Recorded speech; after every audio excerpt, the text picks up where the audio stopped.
젠트리피케이션. 이 낯선 단어 안에는 수없는 밤을 노숙하며 저항하는 사람들의 이야기가 있다. 때로는 막루에 올라가고 피켓을 들고 거리를 지나는 사람들에게 호소하며 자신에게 갑자기 닥쳐온 고통에서 벗어나기 위해 애쓰는 사람들. 철거민. 지금 이 순간에도 수많은 철거민들은 자본과의 힘겨운 싸움을 하루하루 버텨내고 있다.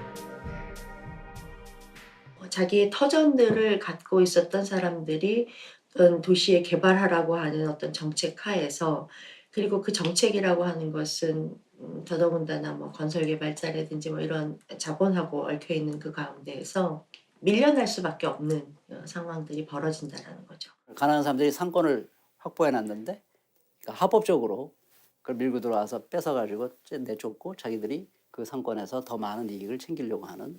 이제 동네가 소위 말해서 뜨면서 거기에 더 부유한 사람이 들어오게 되고 가난한 사람, 원주민, 상인까지 포함해서 쫓겨나게 되는 현상을 둥지내몰림 현상이라고도 많이 설명을 하고요. 그 상권이 되게 발달하게 되면서 기존에 장사하던 사람들이나 주거하던 사람들이 쫓겨나는 현상이라고 많이 알고 있습니다. 전에는 이 가게 이 자리가 슈퍼였어요. 슈퍼가 이제 장사가 안 돼서 물건도 없고 다 망해서 나가는 그런 가게를 내가 이제 관리하시는 분이 해보지 않겠느냐 그래갖고 그렇게 하고 이제 장사를 쭉 하는데 이제 어느 정도 지나니까 장사가 좀 돼야 되는데 장사가 좀 점점 안 되더라고요. 마지막으로 한 번 더 하자 그래갖고 2015년도에 리모델링을 한 번 다시 또 했어요.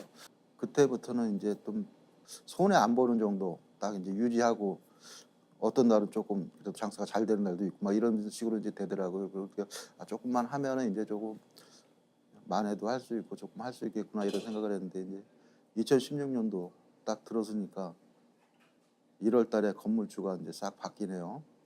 그러다 바뀌더니 이제 건물주가 와서 하는 소리가, 그러니까 재계약을 하려 그러면 1억에 1,200만 원을 내라. 내가 있던 가격이 3천에 297만 원에 있었거든요. 이 건물주가 바뀌면서 월세를 4배를 올린 거죠. 집사람이 건물 안에 있는데 그 상태에서 포크레인으로 부수고 미리 준비해둔 돌덩어리, 흙더미를 순식간에 메꿔버린 거예요. 그 상황에서 집사람이 돌에 묻히고 대못이 박히고 이제 실신을 하고 수술하고 그런 상황이었는데, 그런 과정 자체가 어떻게 보면 너무 잘못된 건데, 어떻게 보면 상인들은 자기들이 계속 꾸려왔던 가게였고 그 가게를 통해서 그 상권이 또 어찌 보면 형성한테 기여를 한 건데, 그 나가게 됨으로 인해서 보는 손해들, 그거를 정당하게 보상을 받아야 되는 건데, 그 보상을 받는 그 행위를 이제 사람들이 대부분 돈 더 타려고 떼쓰는 거다, 을질한다, 이런 식으로 많이들 생각을 하는 것 같더라고요. 그 재개발이 이루어지면서 그 철거 용역들이 상주를 하게 돼요. 근데 그 철거 용역들의 그 폭력이 너무 심했는데 저희가 관할 지자체도 찾아가고 경찰에 신고도 하고 또 검찰에까지 불려가서 억울함을 호소했지만 오히려 그 관할 지자체와 공권력들은 저희의 얘기를 들어봐 주질 않고 그 철거 용역들의 그 행위를 비호하였습니다.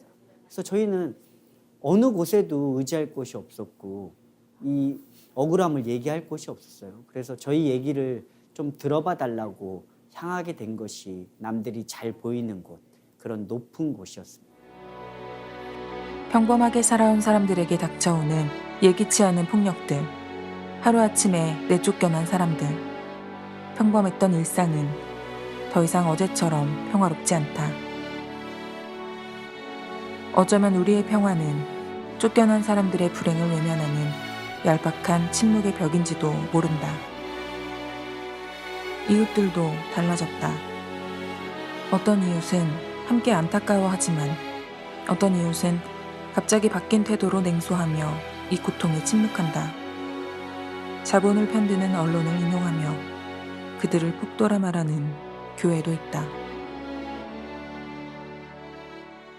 제가 만난 투쟁 당사자들은 유별난 사람도 아니고 특별한 사람도 아닌 그냥 우리 곁에 있는 사람들이었어요. 한 번은 그냥 기도회가 아닌 날 한 번 간 적이 있었어요. 근데 저와 같은 색깔의 체크카드를 사용하시더라고요. 근데 그게 되게 나랑 같은 사람이구나 이런 게 막 좀 확 절감하게 됐던 것 같아요. 제가 만났던 당사자들은 대부분 정말 그 전에는 이런 시민사회 운동 내지는 철거 운동이나 이런 부분에 있어서 관심이 전혀 없었던 사람들이 되게 많았어요. 근데 자기가 이제 직접 닥치고 나니까 굉장히 많이 찾아다니시는 거죠. 하나같이 했었던 얘기는 이러한 일들이 자기 일이 될 줄 몰랐다. 자기는 정말 평범하게 열심히 살았을 뿐인데 이런 일을 겪게 되었다라는 것들이 되게 큰 하나의 공통적인 공감이었던 것 같아요. 내가 이런 일을 겪을 줄 몰랐다. 처음에는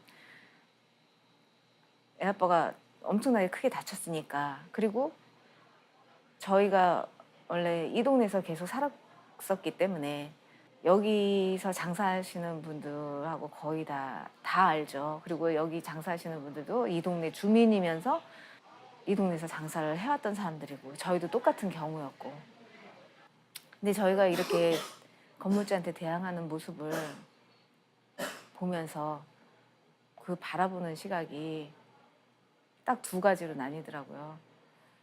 그러니까 제가 제일 좀 가슴 아프게 느끼는 거는 저희랑 진짜 친했던 사람들, 그런 사람들, 말로는 진짜 뭐 못해줄 게 없다는 듯이 얘기했던 사람들이 오히려 더 등을 돌리고 더 외면하고, 오히려 내가 생각지도 못했던 사람, 우리한테 그렇게 잘해주지도 않았고 나랑 그렇게 교류도 없었는데 자기 일처럼 너무 가슴 아파하면서 우리한테 손 내밀고 이런 사람이 딱 갈리더라고요. 장사할 때는 다 좋은 이웃이고 또 단골 손님도 많았고 같은 마을이니까 단골 손님 많고 그랬는데, 막상 이제 그런 강제 철거를 당한 이후에는 두 부류로 나눠지는 것 같더라고요. 재개발을 찬성하는 그런 집단에 있는 분들은 이제 저희를 무슨 버러지 보듯이 하는 사람도 있고, 아니면 또 인간적으로 그냥 잘못됐다라고 하는, 그렇게 생각하시는 분들 있고, 또 이렇게 지지해주고 응원해주는 분도 계시고. 그런데 교회에서는 기본적으로 이러한 일에 대해서 투쟁으로 나서는 사람들을 보고 용산 참사 때와 마찬가지로 폭도라고 많이 이야기하죠. 저희가 그동안 있었던 현장에는 3분의 2 이상이 교회를 다니시는 분들이었어요. 저희와 매주 기도회를 하면서 투쟁을 하고 계신 분들. 그런데 그 3분의 2 이상 되는 당사자들의 교회의 성도 또는 목사님들이 이 현장을 방문해서 함께 기도를 하거나 그 마음을 어루만져 준 것을 본 적은 없는 것 같아요. 그 이유가 무엇인가 하니 불편한 거예요. 사회 구조적인 문제보다도 골방에 들어가 기도하고 이런 방향으로 흘러가 버리니까 사실 그 사안에 대한 직접적으로 관심을 더 이상 보이지 않는 모습이었어서, 교회에서 왜 범법을 옹호하느냐, 교회에서는 불법을 옹호하면 안 되고 불법을 얘기하지 말라 이거였고, 공감의 방향이 이상하게 건물주에게 가더라고요.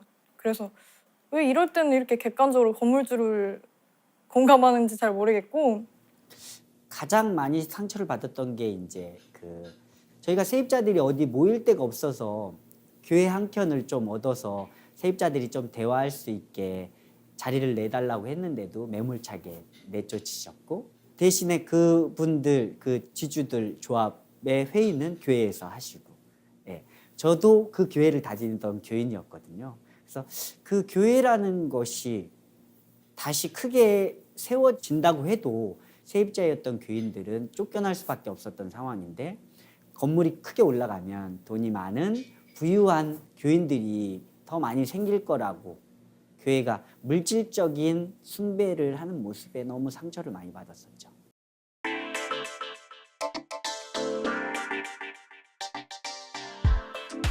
더 많은 부를 위해, 더 높은 건물을 쌓기 위해 사람들을 몰아내고 폭력을 행사한다. 법과 용역들을 앞세운 자본의 폭력 앞에 쫓겨나는 사람들. 그리스도인은 이 상황을 어떻게 바라봐야 하는가? 그리스도인은 이 싸움에 어떻게 연대할 수 있는가? 예수님이라면 이럴 때 어떻게 하실까?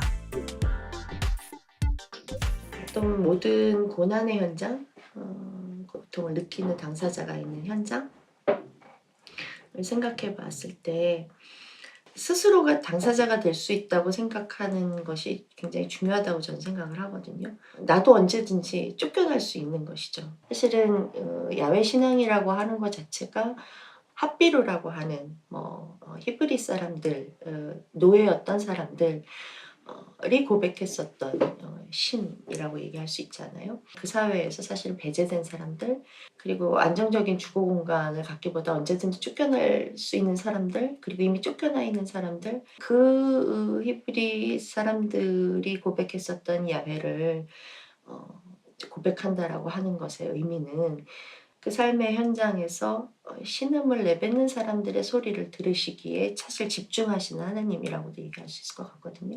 그리스도교 신앙의 본질이라고 하는 것은 사실은 그 귀 기울여 준다, 공감한다, 그리고 연대한다라고 하는 것으로 확장될 수 있다라고 보고, 그 가늘게 뿜어내는 그러나 깊은 그 탄식의 소리에 얼만큼 교회가 문을 열어놓고 있는 것인지, 그리고 얼만큼 귀 기울이고 있는 것인지. 뭐 혁명기도원이라는 단체에서 왔는데 같이 힘이 되어주고 싶다 해가지고 이제 저는 처음에 혁명기도원에서 좀 혁명이란 단어가 부정적으로 봤었는데 막상 이제 같이 매주 빠지지 않고 진실성 있게 하셔가지고 그 힘든 그 싸움의 과정에서 혁명기도원을 포함해서 기독교 단체의 어떤 그런 같이 하는 부분이 참 큰 힘이 됐던 것 같습니다.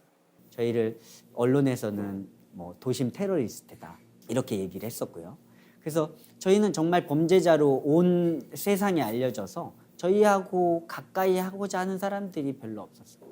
그렇게 남들이 외면하던 곳에 또 저희를 위해서 찾아와 주신 교인들, 또 신부님들, 목사님들이 또 계셔서 그나마 355일 만에 그나마 돌아가신 5분 철거민들을 장례나마 치를 수 있게 되는 그런 또 기적 같은 감사한 일이 또 있었습니다. 포차에서 기도회를 한다고 하더라고요. 근데 포차랑 기도 너무 이질감 느껴지는 두 단어잖아요. 그래서 호기심으로 먼저 갔던 것 같아요, 현장에.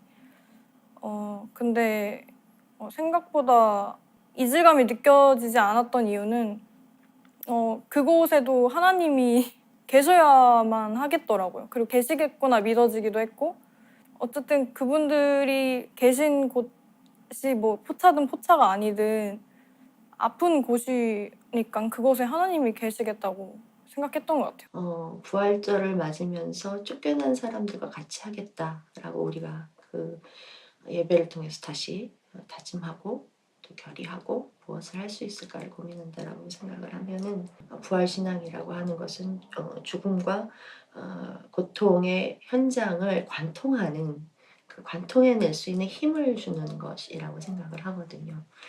성경의 비유로 얘기를 한다면은 쫓겨난 사람들이 자기가 원하는 곳, 자기가 원래 있었던 곳으로 돌아와서 그 포도원을 가꾸면서 살 수 있는 세상, 뭐 이런 이야기들이 반복되는 것을 봤을 때 어떤 면에서는 부활은 제자리로 갈 수 있게 해주는 것. 우리가 부활신앙을 상당히 오해하는 경향이 있어요. 하나님의 강력한 힘의 나타남, 어떤 승리주의적 어떤 환호라 연결시킬 때가 참 많아요. 근데 예수님의 부활의 의도는 그런 게 아니에요. 만약 예수님이 그런 자기의 강력한 힘을 과시하기 원했다면 부활하신 다음에 예수님의 행적이 참 이해가 안 갑니다. 내가 부활했어 이놈들아, 내 앞에다 굴복해. 이럴 마음이 있으셨다면 예수님이 갈릴리로 가시면 안 되죠. 빌라도 법정으로 가셔야죠. 근데 부활하신 예수님이 그렇게 안 하셨어요. 그건 예수님의 방식이 아닙니다. 예수님은 부활하신 다음에 우리 갈릴리에서 보자, 우리 갈릴리에서 다시 만나자 이러셨어요. 이 가난한 사람들 편에서 싸우고 고통 나오고 외로운 길이 옳은 길이다. 그러니까 그 길을 계속 가라. 저는 그 예수님의 부활의 의도가 거기 있다고 생각합니다. 기독교인은 그리스도의 고난과 죽음, 그리고 부활에 대한 기억을 공유한다. 그 기억에 대한 믿음이 없다면 그리스도의 고난과 부활은 우리와 아무 상관없는 일이 된다. 2000여 년 전의 사건들조차 믿고 기억하고 기념하는 그리스도인의 신앙. 우리는 기억과 믿음으로 그리스도와 연대해 왔다.